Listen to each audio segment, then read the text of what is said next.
an hour-long transmission about social issues. I try to keep these talks on the down low, just telling my parents about them, who of course told all my relatives. But whenever my classmates came across these shows, I would get showered with unusual compliments. One of the most memorable comments that I ever received was, "Maheen, you only talk. Anyone can do that. What's so special about that?" Well, that critique really changed my life. To this day, I thank the person who gave me that reality check, because from that day onwards, I tried to talk less and do more.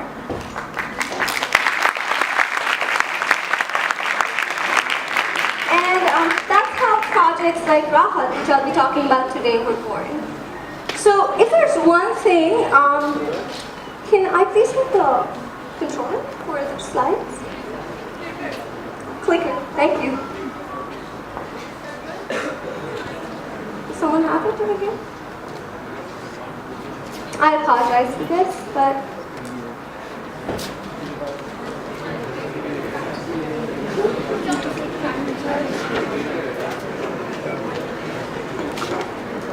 so I'll continue.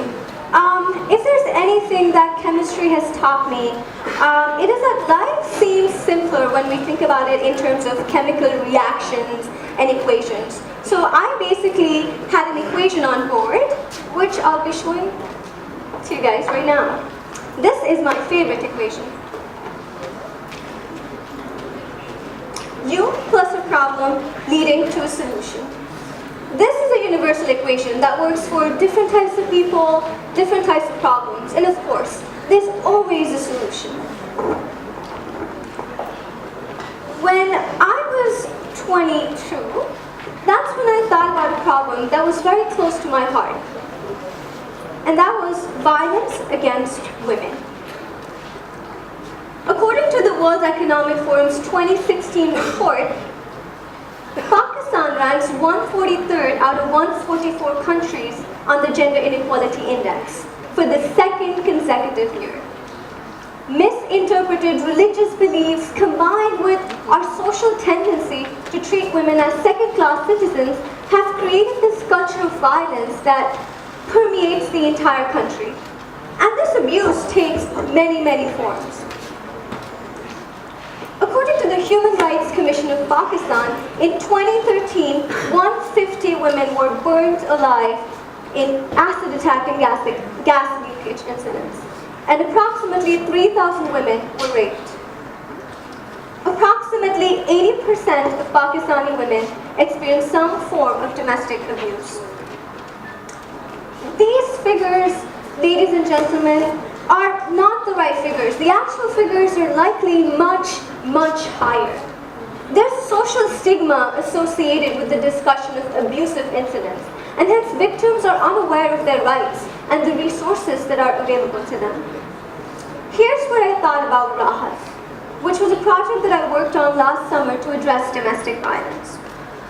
The main motivation behind Raahat was simple. I am a woman. I have 2 sisters. And I have a lot of female friends. What would I want for them? How would I protect them from this culture of violence? Would I let them suffer? You see, the thing about domestic violence is that it does not discriminate on the basis of wealth or academic qualifications or your personality. Women all over the world, irrespective of their socioeconomic standing, are vulnerable to this form of violence. So what do we do to solve this universal problem? The aim of Raahat was to spread awareness about domestic violence and to bridge this gap that existed between victims of abuse and the resources that were available for them. And we did that by conducting workshops for women, organizing a play on violence against women in low-income areas, and developing a website which would have informative articles and helpline information. When I was planning these workshops, I specifically chose to target low-income areas such as Hijrat Colony, Malir, Baldia Town. And that's because these areas are the ones where the most amount of work is needed.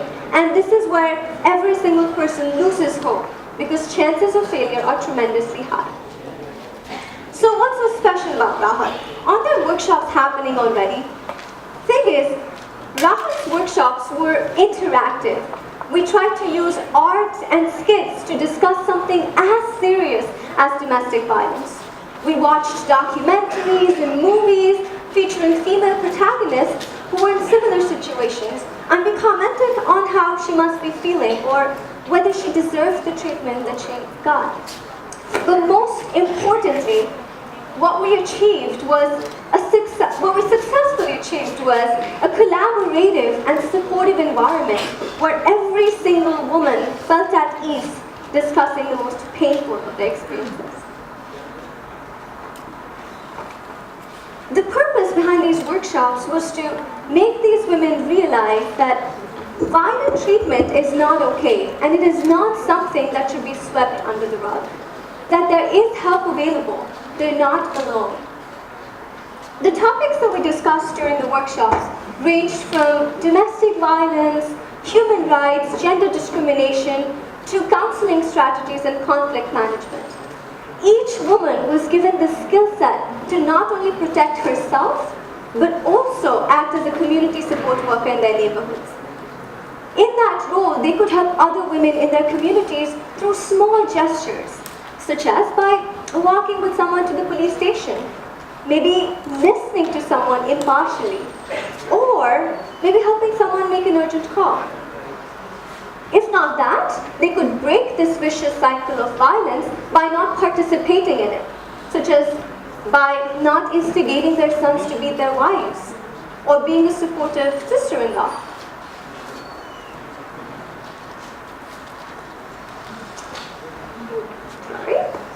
Most of the women who attended these workshops did not consider domestic violence to be a problem at all. Emotional abuse was considered a normal and healthy part of a relationship. Well, if he's stopping me from working, that's for my own benefit. He cares about me. If he's verbally abusing me, that's because he's exhausted and I'm not doing enough to keep him happy. Those who did recognize it as a problem and wanted to get help did not have a safe space available where they could talk about these problems. And Raahat provided them with that space. There were also women who, after the workshops, regretted some of their decisions that they made in the past. One of them told the group that she had gossiped about this lady who had spent the entire day in the police station after her husband beat her. No respectable woman would do that, I have done. But now I understand how hard it must be, she said.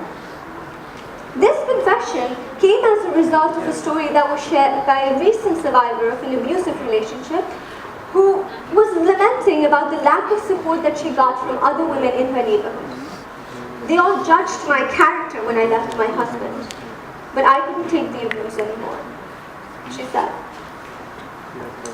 A mother broke down after she recalled how painfully her daughter had screamed when she touched her thigh. Upon discovering her bruises, she did not know what to do. What hurt her the most was that her daughter had decided to hide something so serious from her. In the same room, there was another woman who was fighting for the custody of her children after a divorce and did not know how to get a lawyer. After the first workshop ended, we asked the participants to go back to their neighborhoods, discuss what they'd learned, and invite other women to attend the future workshops. And it actually worked. One daughter brought her mother. She had told me how her mother would beat and insult her sister-in-law, and she wanted her to stop doing that. What hurt me the most was that these women had been hiding all of these painful stories for so long because society does not let them talk about it. Whenever I asked them about their experiences, the most common analogy that I got was, we're stuck in this lane which is locked from both ends. There's no way out. We have to keep living this way until we die. What kind of life is this, Baji? I understand that empowering women is not the complete solution to the problem of violence against women. There are systems in place to protect women that are completely broken. The Sindh Domestic Violence Bill was passed in 2013 and still has not been implemented. The 2016 Punjab Women Protection Bill was basically, it had to face a lot of opposition. The policemen in our very own police stations believe in sending women back to their homes so they can resolve their personal problems in a more civil way without making a public display of them. But ladies and gentlemen, that does not mean that we stop talking about these problems, that we stop empowering women. But while we're at it, there's a lot of other work that needs to be done. We have to fix these broken systems. We have to engage men. Having discussions on the issue of violence against women with men and young boys is absolutely essential right now. As a part of Raahat, I conducted a play on violence against women in low-income areas.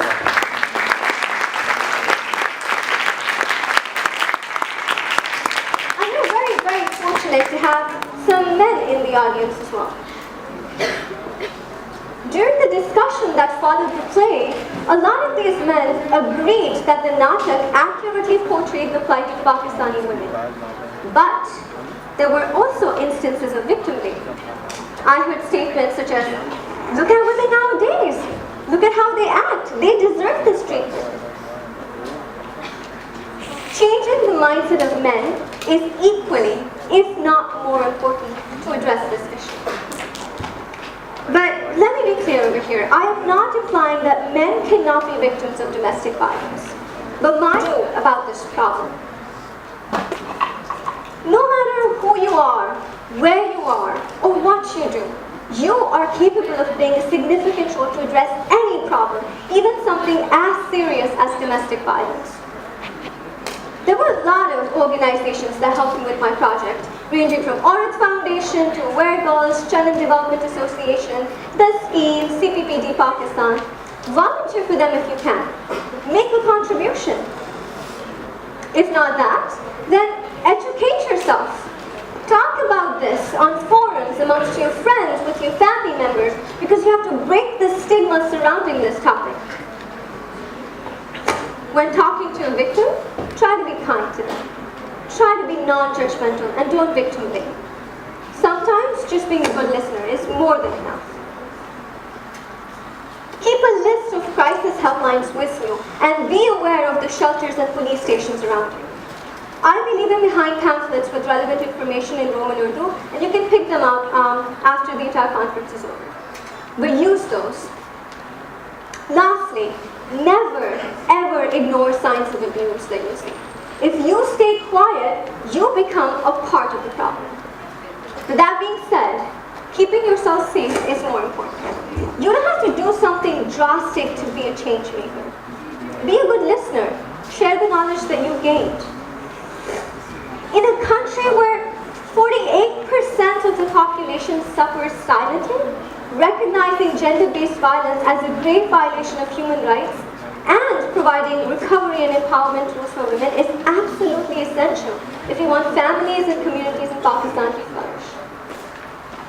Only when peace is achieved in the home can peace in the world become a reality. Thank you.